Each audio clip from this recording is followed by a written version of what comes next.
사도행전 28장 23절에서 31절 다 같이 함께 읽겠습니다. 그들이 날짜를 정하고 그가 유숙하는 집에 많이 오니 바울이 아침부터 저녁까지 강론하여 하나님의 나라를 증언하고 모세의 율법과 선지자의 말을 가지고 예수에 대하여 권하더라. 그 말을 믿는 사람도 있고 믿지 않은 사람도 있어 서로 맞지 아니하여 흩어질 때에 바울이 한 말로 이르되 성령이 선지자 이사야를 통하여 너희 조상에게 말씀하신 것이 옳도다. 일러서되 이 백성에게 가서 말하기를 너희가 듣기는 들어도 도무지 깨닫지 못하며 보기는 보아도 도무지 알지 못하는도다. 이 백성들의 마음이 우둔하여져서 그 귀로는 둔하게 듣고 그 눈은 감았으니 이는 눈으로 보고 귀로 듣고 마음으로 깨달아 돌아오면 내가 고쳐줄까 함이라 하였으니 그런즉 하나님의 이 구원이 이방인에게로 보내어진 줄 알라. 그들은 그것을 들으리라 하더라. 바울이 온 이태를 자기 새 집에 머물면서 자기에게 오는 사람을 다 영접하고 하나님의 나라를 전파하며 주 예수 그리스도에 관한 모든 것을 담대하게 거침없이 가르치더라. 아멘. 오늘도 하나님의 은혜가 여러분의 삶에 가득하기를 바랍니다. 여러분들이 하는 모든 일들이 주의 능력을 경험하는 복된 일들이 되기를 주님의 이름으로 축복합니다. 이제 여름의 끝자락을 맞이하게 되죠. 오늘이 8월의 마지막 날이고 이제 내일 월상 예배를 시작으로 9월을 맞이하게 됩니다. 이제 9월을 맞이하는 우리는 가을을 준비하고 추수를 준비하는 그러한 때라고 말할 수가 있겠습니다. 그러한 가운데서 오늘 사도행전의 마지막 부분을 우리는 만나게 되지요. 우리는 인생을 살다 보면 늘 해피엔딩을 기억하고 해피엔딩으로 끝나기를 사람들은 원합니다. 드라마를 봐도 영화를 봐도 해피엔딩을 원하죠. 그런데 신약 성경에 보면 대부분이 해피엔딩이 아니라 새드엔딩인 것을 우리는 봅니다. 왜냐하면 하나님께서 이 모든 것에 우리의 현실, 지금 이 땅에서의 삶의 마지막을 보는 것이 아니라 하나님 나라를 바라보기 때문에 인간적으로 보았을 때는 새드엔딩이지만은 결과적으로는 해피엔딩이라 이렇게 말할 수가 있겠습니다. 마지막 우리가 걸어가는 그 길은 하나님 나라를 향해서 걸어가는 걸음이라고 본다면 우리 현실 속에서는 안타까운 어려움이 우리한테 찾아오지만은 결과적으로 우리는 하나님 나라를 위해 부름받은 일꾼이다라는 사실을 보게 되지요. 우리가 사도행전에 지금 사도 바울의 모습을 보면서 그런 생각을 하게 됩니다. 처음에는 그런 생각을 할 수 있지 않겠습니까? 이제 예루살렘에서 붙잡혀서 더 이상 예루살렘의 유대인들의 핍박 때문에 복음을 전할 수 없어서 하나님께서 그를 안전하게 데려가기 위해서 죄수의 신분을 사용했을 것이다. 그리고 이제 로마로 가면 하나님께서 그를 완전히 자유하게 해서 그를 풀어서 온전하게 복음의 사역을 감당하게 할 것이다. 이러한 기대감을 가지지 않았겠습니까? 그런데 오늘 사도 바울의 모습을 보면 그렇지 않다라는 것을 우리는 보게 되지요. 그들이 날짜를 정하고 여기서 그들은 누구입니까? 로마시 안에 살아가고 있는 유대인들입니다. 특별히 유대 지도자들이라고 말할 수가 있겠죠. 그때 당시에 세계의 중심인 로마, 그 로마에서 유대 사회의 지도자라면 상당히 권위 있고 아주 위험이 있는 그러한 위치에 있는 사람들이라고 말할 수가 있겠죠. 로마 사회에서 한가닥 한다라는 사람들이 모였다라고 말할 수가 있겠습니다. 이것은 예루살렘에 있는 유대인과는 또 별개의 문제라고 말할 수 있습니다. 세상적인 어떤 권력도 가지고 있을 수 있고 세상적인 지위를 가질 수도 있는 그러한 위치에 있는 유대인들이죠. 그들이 날짜를 정하고 그가 유숙하는 집에 많이 오니. 여기서 그가 유숙하는 집은 사도 바울의 셋집이죠. 참으로 놀랍지 않습니까? 제수의 신분에 로마에 끌려왔는데, 그런데 로마 정부에서 세를 내서 집을 구해 주었다라는 것입니다. 물론 한 명의 보초를 두고 그리고 감시자를 두고 있었지만은, 그러나 행동에 제약은 없는 것입니다. 외부로 나갈 수는 없지만은 사람들이 누구든지 찾아와서 사도 바울과 대화를 나눌 수 있는 그러한 기회가 됐다라는 것입니다. 어쩌면 가장 안전한 상태라고 말할 수 있겠죠. 사도 바울이 바라보기에는 자기의 신체를 한탄할 수도 있습니다. 그럼에도 불구하고 바울은 자기의 신세를 한탄하는 것이 아니라 주어진 환경에서 최선을 다하는 모습을 봅니다. 그들이 날짜를 정하고 그가 유숙하는 집에 많이 오니 바울이 아침부터 저녁까지 강론하고, 쉴 시간이 없는 거예요. 아침부터 저녁까지 말씀을 전하기 시작했습니다. 거기에는 그 말씀 가운데는 하나님의 나라를 증언하고 모세의 율법과 선지자의 말을 가지고 예수에 대해서 권하더라. 구약 성경에 기록된 모세의 율법과 그리고 선지자가 한 이야기들을 하나하나 이야기를 하면서 지금 그것이 바로 메시아에 대한 이야기요, 그 메시아가 예수 그리스도였다. 그리고 그 예수님이 십자가에 달려 죽으시고 난 다음에 다시 부활하셔서 우리들에게 산소막이 되게 하셨다라는 것을 전했다라는 것입니다. 이렇게 하나하나 말씀을 가르치듯이, 사실 이 사람들은 모세의 율법만 가지고 있는 사람들이잖아요. 그리고 선지자들의 이야기, 구약 성경의 말씀을 듣고 그것을 믿고 따르는 사람들입니다.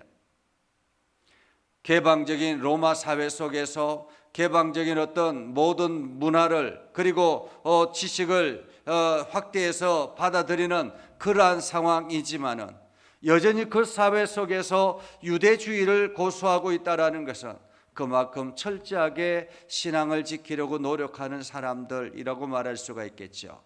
그런데 그들에게 지금 모세의 율법이 무엇을 의미하는 것인지, 그리고 선지자의 말씀이 무엇을 의미하는 것인지, 구약에서 최종적으로 말하고 있는 것이 무엇인지를 정확하게 설명했다라는 것입니다.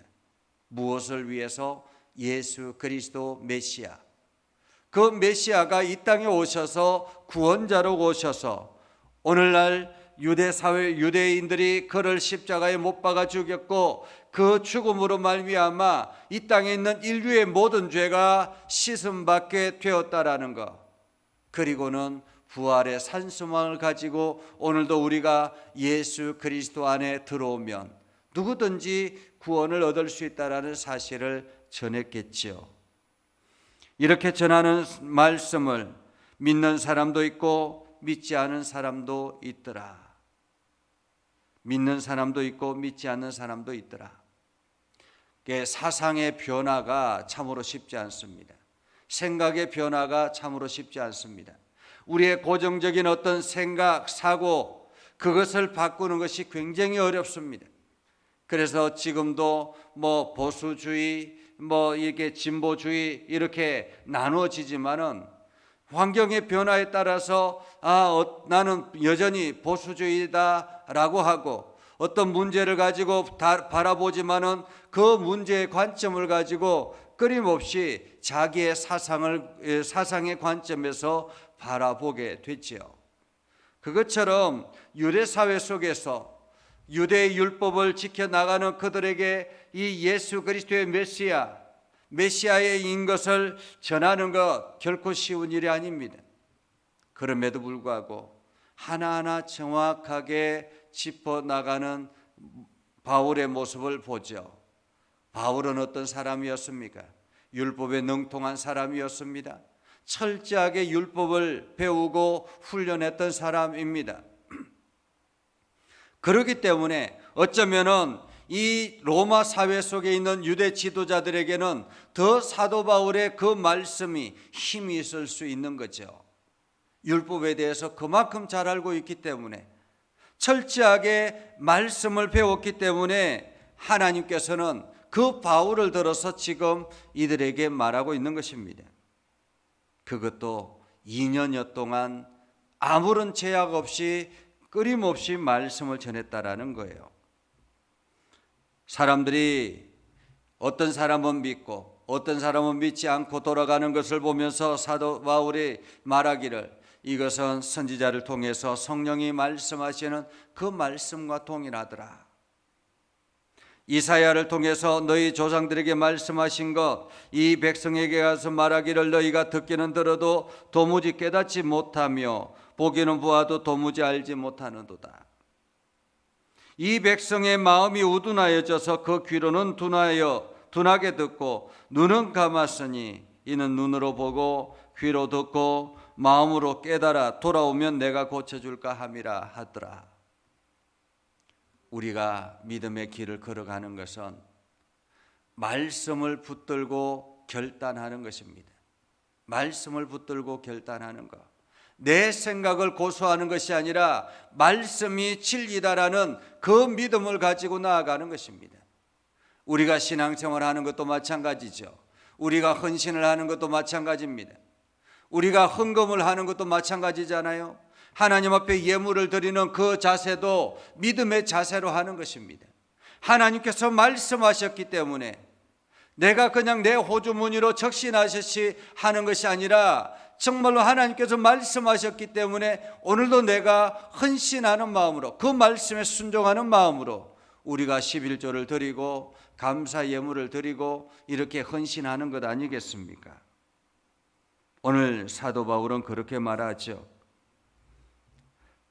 눈으로 듣고 눈으로 보고 귀로 듣고 마음으로 깨달아 돌아오면, 마음으로 깨달아 돌아오면, 다시 말하면 우리의 생각, 우리의 눈에 보이는 이 현실이 아니라 믿음의 눈으로 환경을 바라보고 믿음의 귀로 그 말씀을 듣고 그리고 마음에 결단하며 나아가면 하나님께서 고쳐줄 것이다 라고 말하고 있죠. 그러면서 사도 바울이 하나님께서 이 구원이 이방인에게로 보내어진 줄 알라. 그들은 그것을 들으리라. 오늘 이 은혜가 우리들에게 있는 것입니다. 그렇게 해서 사도 바울이 2년여 동안 집중해서 로마 사회에 주의 복음을 전했던 것입니다. 그렇지만 바울은 끝내 죽음을 맞이하게 되죠. 지금 이 셋집에 2년 동안 있다가 이제 시위대의 뜰로 다시 이제 붙잡혀 들어가서 그곳에서 살게 되는데, 그곳에서는 외부와의 차단된 그러한 삶을 살아가게 되죠. 그 감옥 속에서 우리는 유명한 옥중서신을 만나게 됩니다. 에베소서, 빌립보서, 골로새서가 그때 기록된 것이죠. 어쩌면 사도 바울은 자기에게 주어진 환경에서 최선을 다해 복음을 전했던 사람입니다. 육신적으로 보기에는 아주 안 좋은 상황이죠. 원망이 쏟아져 나올 수 있는 그런 상황입니다. 그러나 사도 바울은 육신의 환경을 보고 있는 것이 아니라 믿음의 눈으로 세상을 바라보고 믿음의 눈으로 하나님 나라를 선포하며 나아갔기에 그는 끝까지 최선을 다할 수가 있었던 것입니다. 오늘 우리도 마찬가지입니다. 우리에게 주어진 시간, 이 시간이 하나님의 은혜로 세워지는 시간이고, 또한 우리에게 주어진 이 시간이 하나님께 영광을 돌리는 시간이라면 오늘도 나에게 주어진 이 시간을 최선을 다해서 우리는 살아내는 것이죠. 하나님의 이름을 드높이며 나아가는 그러한 시간으로 말입니다. 그래서 오늘 하루도 여러분들이 이 소중한 하루를 참으로 복되게 사용하는 주의 백성들 되기를 주님의 이름으로 축복합니다. 기도하겠습니다. 거룩하신 아버지 하나님, 오늘도 우리 가운데 함께 하시고 하나님의 은혜를 부어주셔서 우리가 믿음의 길을 온전하게 걸어가게 하시고 하나님의 영광을 드러내게 하시고 오늘도 우리에게 맡겨진 사명을 최선을 다해 살아가는 복된 심령 되게 하여 주옵소서. 아버지 하나님, 우리 가운데 역사해 주셔서 하나님의 선한 뜻을 깨닫게 하시고 결단하게 하시고 하나님의 영광을 더 높이게 하여 주시옵소서. 예수님의 이름으로 기도드리옵나이다.